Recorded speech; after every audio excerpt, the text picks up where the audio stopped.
What is up, guys? It's your boy Lanky Duelist again, back at you with another update to one of the decks I used in the last format, and today's update will be on my Hieratic deck. And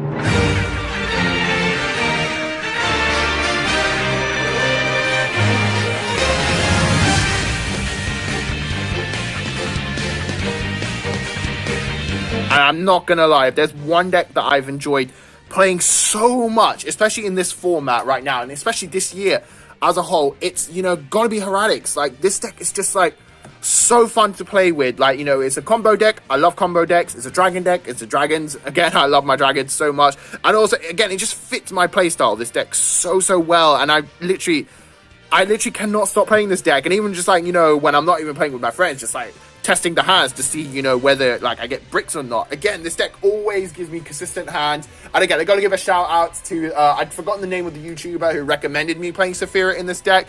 I'll have your name in the video, probably just down here right now. But again, massive shout out to that person, again, for recommending this deck idea to me, especially Sept, because again, Sept just helps this deck so much to, especially, unbrick your hands and even give you a reason to go first now. Because, literally, Sept allows you to, unbrick those Tefnuits that are, bricking in your hand, those Sues as well, any level 6 Hieratic, or even just a normal, monster. Again, it just allows you to unbrick them, get them in the grave, and then also get their effects off to summon a normal level 6 Drago from the deck as a whole. So you can go into your Atom, and then Atom allows you to, again, just get your field set up, and especially get you those stun boards as well. So then you can just stun your opponent a bit, and then when it comes your turn, you can then just hit them with all your monsters as a whole. But again, I just love this deck so much, and it's by far my favorite deck I've played last format, this format, and this year as a whole. But enough of me talking, let's crack on with the deck itself. And again, gotta start off with the main card herself. It's Sept. This card, again, I've just said already, this card allows Hieratics to be, I wouldn't say competitive, but a really fun deck to play with. And again, I love playing this deck so much. And again, Sept is just an absolute beauty of a card. And the most important thing as well is she is a dragon herself. So that's why, she allows you to go in a turn. It allows you to go into the Hieratic link. This card is just so versatile. It's a shame I can't really use her effects that often. But let's just say, worst comes to worst, your opponent just somehow has to stop you from setting up your first turn boards. If she's on the field, or I think also in the graveyard, correct me if I'm wrong in the comment section, but you're able to get her effect where you can just draw some cards and then send one to the grave, or even rip a card out of your opponent's hand. Again, this is such an amazing card. And again, shout out to the YouTuber. Again, I'm so sorry I've forgotten your name, but your name should just be right here, right now, so then everyone can see. And again, thank you for recommending that card to me, because otherwise it wouldn't be really fun playing Hieratics without Sept as a whole. And as I mentioned earlier, Tefnuit, this card again is no longer a brick in your deck. It used to be the case that this card was such an annoying brick, especially if you're forced to go first, because then it's just this card offers really nothing to the deck as a whole, and you're really relying on your Esset and your Suit being in your hand. But now, because of Sept, again, you don't mind having this card in your hand, and pretty much you always use Tefnuit to summon Sept, because then once he's tributed, he gets his effect to get that normal from the deck, and then you can overlay into a turn, and then a turn pretty much gets your boards going as a whole. So yeah, the card is no longer a problem in the deck, and yeah, it's a welcome addition now at 3 in my opinion. And then of course the best Hieratic in the deck in my opinion, that is Sue. Sue again helps to extend your combo plays as a whole. And again, in case you're going second, everyone knows the classic Tefnuit Sue combos, or Esset and Sue combos. Again, really helpful. And also, she pops back row, so you don't have to worry about, maining, MSTs or Twin Twisters. You can side deck those cards, or even a red reboot. Again, you can side deck those cards, and if you need them to put them in the deck, again, you can put them in. But for now, Sue, again, she can pop spells and traps, so that's why you don't have to worry about, having, all those spell destructions in your deck as a whole. Again, Sue, absolutely amazing, and again, really helps get your combos going. Then, of course, if you don't have the Tefnuit, Esset is pretty much the next best starter. And it used to be the case, actually, in my opinion, that, once Hieratics became a bit irrelevant, Esset became, the card that you always want to have first. Because once your opponent knows you're playing Hieratics, then they're going to make you go first, pretty much. And having the Esset so that you can, go first is, again, was absolutely crucial as a whole. I'll admit, he isn't as good as he was back in the day, but still, he's a nice card to have. And also, he could change his level depending on the normal dragon that you have on the field. So he could become level 8, he could become level 6. Again, he's not really a brick, but he's still, again, a welcome addition to the deck as a whole. But it's a shame he wasn't level 6. I feel like if he was level 6, oh my god, this card would be, again, absolutely phenomenal. And then you can start playing those cards. I don't know the name of the spell, but it allows you to shuffle a level 6 into the deck so you can draw 2 cards. Again, you can start playing those cards, but because he's level 5, it's a bit of a downer, but it would be nice if he was level 6. Same with Nephet, I really wish he was level 6 as well, and to be honest, again, he doesn't really offer that much to the combo, other than him being like a really good target for, Monster Gate. He doesn't really offer that much. Again, he can pop monsters, which is really, really good, and also as well, because, you need to tribute monsters in order to get the normals from the deck to the field. Again, Nephet, you have to main him, unfortunately. It would be nice if he was level 6, as a whole, but again, he's not, so yeah, it's a bit of a downside. But again, he can pop monsters, which can, sometimes come in handy. And then, of course, the Red Eyes Darkness Metal Dragon. This is... It's silly. You would have to be the most silliest person on earth not to play this card in Red Eyes. Like, the moment this card comes back to 2, and I'm hoping the Banlist doesn't drop just yet, because then I would have to redo this whole profile again. But if it comes back to 2, it's a welcome addition. You have to at least play 2 copies of this in the deck, because, again, you do play Pot of Desires, and everyone knows I love Pot of Desires. So sometimes it's a bit of a bad thing if this card gets banished off the Pot of Desires. But then again, this deck can still function without Red Eyes, but Red Eyes just allows the deck just to go a little bit further and give you those boards that, are just really disgusting, in my opinion. So yeah, we play the 1 Red Eyes, Darkness Metal, of course, have to play that card, in my opinion. And then next, for the normal dragons, we play 2, I still can't pronounce its name, but you know who it is. And then we play the 1 Hieratic, Seal of the Sun Dragon Overlord. Again, these cards are really, really crucial to the Hieratic strategy, especially the level 6 one, because, again, such a versatile card, can be used for rank 6s, and it also can be used to summon Tzolk'in from the decks, and you could get your Crystal Wings out, or any other level 8 or level 7 synchros. Again, really crucial. Seal of the Sun Dragon Overlord doesn't really come up that much, but sometimes, if I'm out of these 2 or somehow these get banished from my deck or the graveyard, it's nice to have him so you can go into your level 8 so that you can beat over any other problematic cards as a whole. So yeah, I play these guys at that ratio. And then for the hand taps, I play 2 Ash Blossom and 1 Veiler. I like this ratio as a whole, because I'll admit I kind of took out Super Rejuvenation, bit of spoilers right there, and because I took out the Super Rejuvenations, we need to cut down on the amount of hand traps we play. We don't want to be clogging our hands too much with hand traps as a whole, but then again, you need a bit of defense, and these cards, again, they're really handy. I like this ratio as a whole, and it's never, again, let me down. If you want to play Ghost Ogre because you're worried about playing against the Numeron deck, go ahead and put Ghost Ogres in, but I've not really faced Numerons yet, so that's why I pretty much play these guys at that ratio.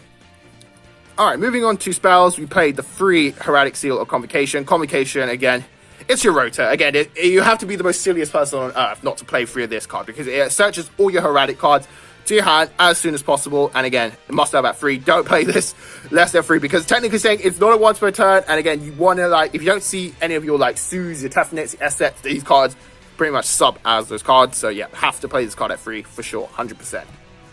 And then, we play the 3 pre-prep. This allows you to get Saphira to your hand quickly, so then you don't actually have to always open up with Saphira and the Ritual Spell.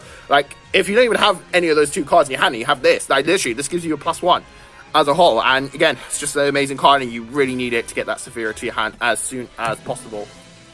Then we play 2 Hymn of Light. Again, this is the Ritual Spell to summon it, and also it can protect... does it say protect dragons, if I remember correctly? Tribute 1 monster.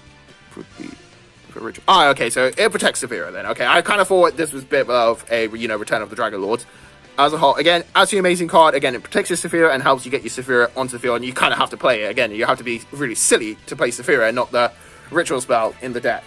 And then, next, we play 3 Monster Gate. This card is just so good in this deck. Absolutely amazing card. It's a staple for sure in Hieratics at 3, and again, if you're missing a Hieratic, this pretty much, again, subs for Hieratic that you're missing as a whole. So yep, have to play this card at 3 for sure. Then, of course, my signature card, of course, Pot of Desires. Konami, please don't ban this card.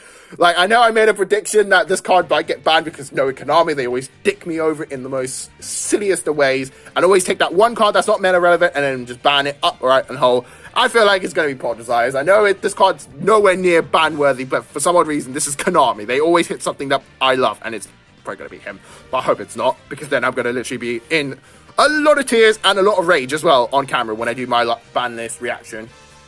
Next, we play 2 Pot of Avarice and then the 1 Super Rejuvenation. I'll admit, the Super Rejuvenation should be a 3rd Avarice, but for some odd reason, I can't find my 3rd Avarice. I have no idea where that 3rd Avarice has disappeared off to in my house, but I will try and find it, hopefully, fingers crossed. But for now, again, if you only have 2 Avarice, then Super Rejuvenation comes as like a nice, good, you know, third option to replace that third Avarice. And again, it really works. Super Rejuvenation as a whole, again, you know, the whole combo, just tribute away and then just play this at the end phase and draw cards. Avarice for me, this is the reason why I've replaced Rejuvenation with Avarice, because Avarice as a whole, it's not a dead card in my opinion. Like, if you're in a top decking situation, would you rather draw this or this? And it's pretty much going to be this. And to be honest, most of the time I only get like at least 2 to 3 draws off the Rejuvenation, and Avarice gives you at least like 2 draws. So it's guaranteed you're going to get 2 draws off the Avarice as a whole. And even in your hand, this card is not dead, because on my first turn, I'm able to get 5 monsters into the graveyard, so then I can activate the Avarice. Again, I don't know where my third Avarice has disappeared off to, and I didn't want to delay this deck as a whole, and I'll have a look around for it, but for now, I'm just putting the 1 Rejuvenation, because again, this card is still good, let's not deny it, it's still good, but Avarice, in my opinion, is a bit better, in my opinion. So yeah, I would recommend definitely play through Avarice over the Super Rejuvenation. And then for the final spell, we play 1 Upstart. Again, you all know Upstart is one of my signature cards as well. I play it in nearly every deck. Again, thins out the deck, gets your combo pieces and much quickly. And Konami, please put this card back to free. Please, promise, come on. Like, you know, I'm begging right now on camera, bring it back to free, because, you know, it'd be absolutely amazing if that card is back at free. And then finally, we play Free Call by the Grave. Again, you don't want to be hand trapped in any way. If you're hand trapped, you're pretty much in a losing situation as a whole. So yeah, you gotta play this card at free, in my opinion. Again, it just really, really helps stop those Ash Blossoms, stop those Veilers, and then you can actually do your combos as a whole. So yeah. Alright, onto the extra deck. Again, I love the extra deck so much. We played the 1 Link. I'm thinking of actually getting 2 of this card. This card is just so broken in this deck. Like, literally, I'm not trying to overhype this card, but this card is so fantastic. Like, it's a bounce, it gets a dragon onto the field. Like, again, just such a great card, in my opinion. And then, I know this has been overkill, Free Atom. I've actually always needed Free Atom, funnily enough. And if you play my version of the deck, you'll realize that you actually do need that third Atom as a whole. So yeah, absolutely amazing. Again, helps get your combos going pretty much, and started, again, absolutely amazing card. And I have to play free a bit. Like, I tell you right now, put this deck together and you'll realize that you would actually need that third Atom sometimes. And then for other level 6, rank 6s, we played the 1 Strike Bouncer and the 1 Gauntlet Launcher. Gauntlet Launcher just pops field. Bouncer, again, this is a card I always end on a lot of the time, especially if I don't have like a spell, so then I can like set it for Tzolk'in and get the Crystal Wing out. Strike Bouncer is a great replacement. Again, it stops the monster effect and it burns your opponent for 1,000. What more can you ask for? And plus, sometimes this is pretty much my little like cowboy for the deck as a whole. And pretty much was the cowboy for like, you know, rank 6s back in the day. And then we play 2 Gaia. Gaia is just, you know, absolutely amazing, being able to, like, you know, just pierce your opponent. And especially when you use the Atoms, you can just slap this on top of an Atom and then just start ramming it into things as a whole. And then also as well, you can use him for the Link, because he is technically a dragon, just to remember that. Again, absolutely amazing card, and yeah, must have that 2 in my opinion. Or you can try and get away with 1. Like, most of the time I actually don't see myself going into 2 Gaia, mainly 1. But if you want to play 2 just in case, definitely recommend, again, play the 2. And then for the final monsters, we played the Hope Harbinger, the 1 number 62, and then the full armor Photon Dragon. This one, again, he just really pretty much beats over any beat stick or any of those monsters that are unaffected by anything. He gets over it, and then sometimes, you know, this card comes in handy just to pop a monster on the field as a whole. I don't really see myself summoning this card as much, but say if I'm in a really silly situation where I need to pop something, like pretty much just going to him, slap him on top of the pop monster. Hope Harbinger, you should already know, this guy literally just negates spells. As a whole, is one of the best rank 8s in the game, in my opinion.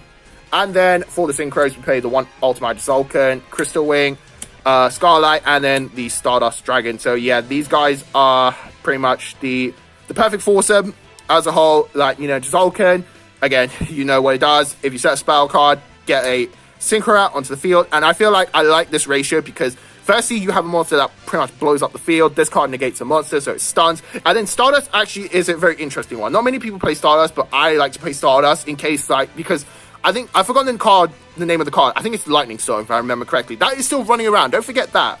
And like, if you set up a board and your opponent Lightning Storms you, having a Stardust is actually really, really nice, and it's a nice, good option to have in the deck. And also, because my friend plays Fire Kings, I need the Stardust, basically, just to stop his Garunix from, like, going off here and there. So yeah, that is pretty much the deck. Again, let me know down in the comment section what you thought about this deck. Again, I love this deck so much. It's so funny how this used to be one of my most hated decks ever. Now, I absolutely love this deck as a whole. And again, I just really love playing it, and I'm going to still play it, especially going into the next format and then the format after that. So again, thank you guys for watching. Deck list should be on the screen right now. So then you can take a screenshot or, like, you know, type up the deck and build the deck online or build it together in real life and then, you know, give it a go. playing against your mates, go to a YC. Actually, I wouldn't say go to a YCS, maybe go to a regional, but mainly locals as well. Put the deck together, have some fun playing it, even with your mates. So yeah, I guarantee you will enjoy this deck. Daily reminder, don't forget to subscribe to the channel, like the video, of course, and don't forget to click that notification bell to stay up to date, especially for that upcoming Banlist reaction, which will be hopefully out soon when the Banlist comes out. And don't forget to stay safe, especially during these dark times. And I'll see you in the next video. Peace out.